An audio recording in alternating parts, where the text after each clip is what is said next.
सो दोस्तों welcome to money stalkers. तो इस वीडियो के अंदर मल्टीपल स्टॉक्स के बारे में हम लोग बात करेंगे। तो चलिए सबसे पहले हम लोग बात कर लेते हैं आरवीएनएल के बारे में। तो आरवीएनएल की अगर बात की जाए तो आज के दिन भी ऑलमोस्ट 2.5% की रैली हमें इस कंपनी के अंदर नजर आ चुकी है। देखिएगा दोस्तों, कोई भी कंपनी के अंदर अगर ह्यूज अमाउंट ऑफ आपको तेजी आए तो कंटिन्यूसली क्यों इस कंपनी के अंदर तेजी नहीं आती। बीच बीच में प्रॉफिट बुकिंग होता है, बीच बीच में साइडवेज मूवमेंट होता है और बाद में कंपनी के अंदर रैली नजर आती है। लेकिन बहुत ज़्यादा लोग क्या करते हैं, तेजी के पीछे भागते हैं। करेंटली अगर आप देखोगे कंपनी निवेश करने का मौका हमें दे रही है। एक एग्जांपल मैं आपके साथ शेयर करूंगा। न्यूज़ बेसिस के ऊपर ह्यूज अमाउंट ऑफ रैली हमें आरवीएनएल कंपनी के अंदर और आईआरएफसी कंपनी के अंदर नज़र आई। क्यों नज़र आई थी? बेसिकली आरवीएनएल कंपनी एक गवर्नमेंट ओन कंपनी है, एक पीओसी स्टॉक से। तो बहुत सारे ऑर्डर कंस्ट्रक्शन सेगमेंट से कंपनी को दिया गया था। रेलवे रिगार्डिंग बहुत बड़े बड़े ऑर्डर्स हमें दिए गए थे। एक इतना बड़ा ऑर्डर था कि 200 वंदे भारत ट्रेन मैन्युफैक्चरिंग करने का, प्रोडक्शन का हमें ऑर्डर दिया गया था आरवीएनएल कंपनी को। जो कहाँ कंपनी मैन्युफैक्चरिंग करने वाली थी, जो कि महाराष्ट्र के अंदर लातूर सिटी के अंदर बेसिकली प्रोडक्शन हमें होने वाला था 200 वंदे भारत ट्रेन का। तो इसका बेनिफिट आरवीएनएल को भी मिल जाएगा जो इसको मैन्युफैक्चरिंग कर रहा है। और अगर आरवीएनएल को फंड लगा तो वो कहाँ से फंड लेगी? आईआरएफसी से फंड लेगी। आईआरएफसी कौन है? Indian railway finance corporation. ये भी गवर्नमेंट ओन कंपनी है। अगर गवर्नमेंट को फाइनेंस लगता है तो यही दोस्तों कंपनी हमें फाइनेंस प्रोवाइड करती है। तो अगर ये कंपनी फाइनेंस प्रोवाइड करेगी तो इस कंपनी के अंदर भी जंप आएगी। आरवीएनएल पूरा कंस्ट्रक्शन का मैनेजमेंट करेगी, उसको भी कंपनी को अंदर शानदार तरीके से जंप आएगी। और जब पूरा 200 वंदे भारत ट्रेन का मैन्युफैक्चरिंग हो जाएगा तो बाद में कौन ऑपरेट करता है? आईआरसीटीसी। तो इस कंपनी को भी आने वाले समय के अंदर जंप नजर आएगी। लेकिन हाल ही फिलहाल में सिर्फ और सिर्फ आरवीएनएल के अंदर रैली आया था और आईआरएफसी के अंदर रैली नजर आ चुका था। और सिर्फ विद इन 1 मंथ कंपनी ने 93% का रिटर्न शेयर होल्डर्स को बना के दे चुका था। तो बहुत ही ज़्यादा कंपनी चर्चे के अंदर आ चुका था, एक ट्रेंड के अंदर आ चुका था। तो यही मैं हर बार आपके साथ शेयर करता हूँ, तेजी के पीछे भागना मत। जब कंपनी डिप्स के अंदर मिले, करेक्शन के अंदर मिले और कंसोलिडेशन फेज के अंदर मिले तो ही कंपनी के अंदर बाइंग करना। नहीं तो कंपनी के अंदर जितना तेजी आए उतना आने दीजिएगा। लेकिन आप बाइंग करना चाहते हो तो प्रॉफिट बुकिंग के ही अंदर, गिरावट के अंदर बाइंग करना चाहिए। अभी देखिएगा बेसिकली कंपनी जितना ऊपर गया तो 93% की रैली आया था, उसमें से 13 to 14% का डिप्स, करेक्शन, प्रॉफिट बुकिंग नजर आ चुका है।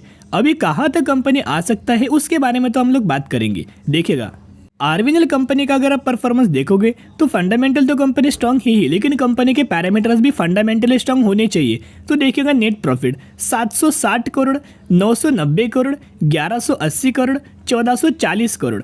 तो लगातार इनके नेट प्रॉफिट्स के अंदर जंप है। और कंपनी का अर्निंग पर शेयर जो निकल के आ रहा है, उस अर्निंग पर शेयर के अंदर भी जंप निकल के आ रही है। तो क्यों हमें अभी तक न्यूज़ बेसिस की पर तेजी हमें आरवीएनएल के अंदर नजर आई है? कल ही के दिन दोस्तों एक न्यूज़ मैंने आपके साथ शेयर किया था कि आरवीएनएल को एक और बहुत बड़ा ऑर्डर हमें मिल चुका है। विर्थ अगर आप देखोगे 2250 करोड़ का बहुत बड़ा ऑर्डर हमें मिल चुका है। इसी की वजह से कंपनी के अंदर आज के दिन हमें पॉजिटिविटी के अंदर क्लोजिंग नजर आ चुकी है। तो चलिए अभी हम बात करेंगे चार्ट पैटर्न्स के बारे में। तो यहाँ अगर आप देखोगे तो 50 डेज का जो मूविंग एवरेज है वो येलो लाइन इंडिकेट्स कर रही है। और 200 डेज का जो मूविंग एवरेज है ये ब्लैक लाइन, ग्रे लाइन हमें एक इंडिकेशन हमें निकल के आ रहा है। तो देखिएगा बेसिकली आरवीएनएल करंटली अगर आप देखोगे 122, 120 के आसपास हमें ट्रेड कर रहा है। तो यहाँ दोस्तों आप ये देख सकते हो, यही पॉइंट के आसपास करंटली हमें आरवीएनएल दोस्तों ट्रेड कर रहा है। जो 50 डेज का जो ईएमए है वो 96 रुपीज़ के आसपास नज़र आ रहा है। और 200 डेज का जो मूविंग एवरेज है वो ऑलमोस्ट हमें 68 रुपीज़ के आसपास हमें नज़र आ रहा है।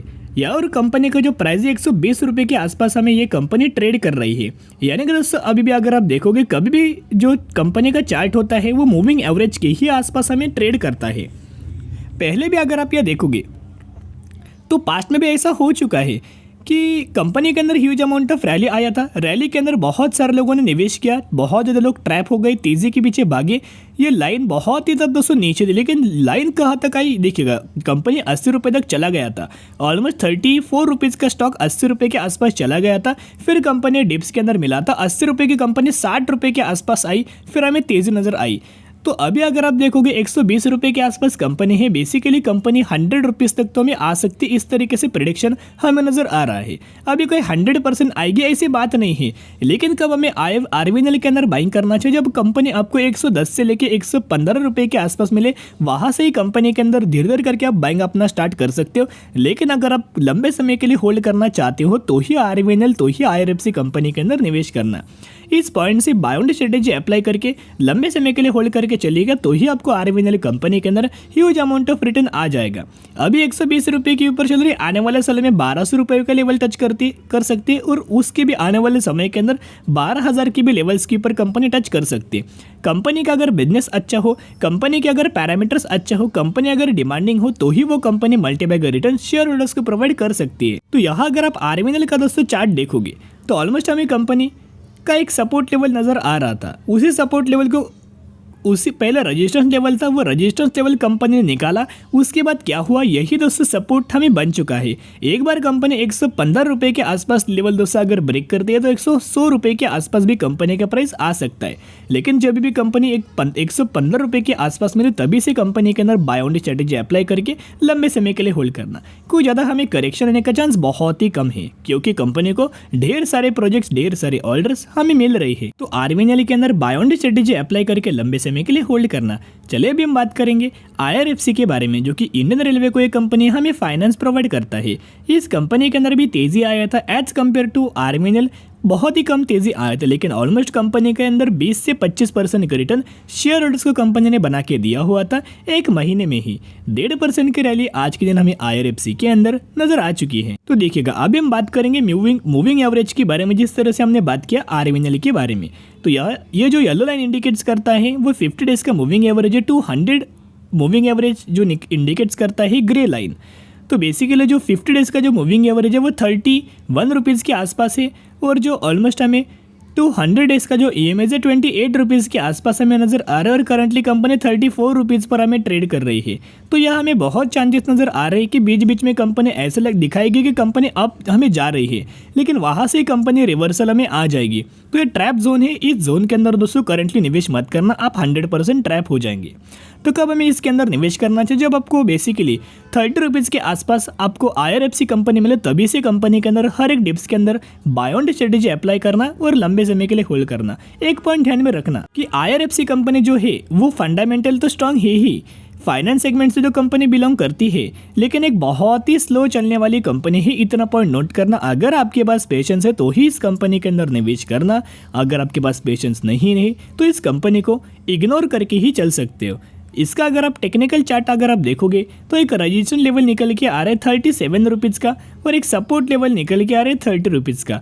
तो जो रजिस्टर वाला जो लेवल्स आपको जो निकल के आ रहे हैं, जहाँ कंपनी ने एक बार, 2 बार हमें रजिस्टेंस फेस किया, 3 बार हमें रजिस्टेंस फेस किया, एक बार आरआईएफसी 37 रुपीज़ के ऊपर दोस्तों अगर या क्लोजिंग दे, आईआरएफसी 37 रुपीज़ के ऊपर लगातार अगर क्लोजिंग दे, तो हमें कहाँ तक कंपनी जा सकता है वो प्रेडिक्शन नहीं है, लेकिन ह्यूज अमाउंट ऑफ रैली आने का चांस है। तो जिन भी लोगों के पास पेशेंस है वही लोग इस कंपनी के अंदर एंटर कर सकते हैं। तो चलिए दोस्तों अभी हम बात करेंगे एक कंपनी के अंदर आपको स्प्लिट का बेनिफिट मिलने वाला है, जिसका नाम है हार्डवाइन इंडिया लिमिटेड के बारे में।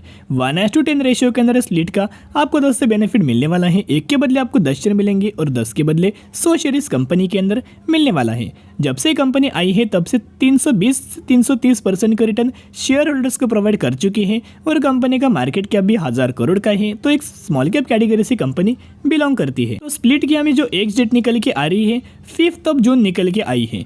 तो जो भी लोग इस कंपनी के अंदर 4 जून या फिर इससे पहले बाइंग करेंगे तो ही आप एलिजिबल होंगे, और तो ही आपको इस कंपनी के अंदर स्प्लिट रिगार्डिंग बेनिफिट मिल जाएगा। कंपनी का Q3 का अगर परफॉर्मेंस देखोगे तो कंपनी ने अच्छा ही परफॉर्म किया था, लेकिन स्टडी करना, एनालिसिस करना, उसके बाद निवेश करना। चलिए आज के लिए इतना ही। अगर आपको वीडियो पसंद है जरूर वीडियो को लाइक और चैनल को सब्सक्राइब कर सकते हो। फिर मिलेंगे, बाय।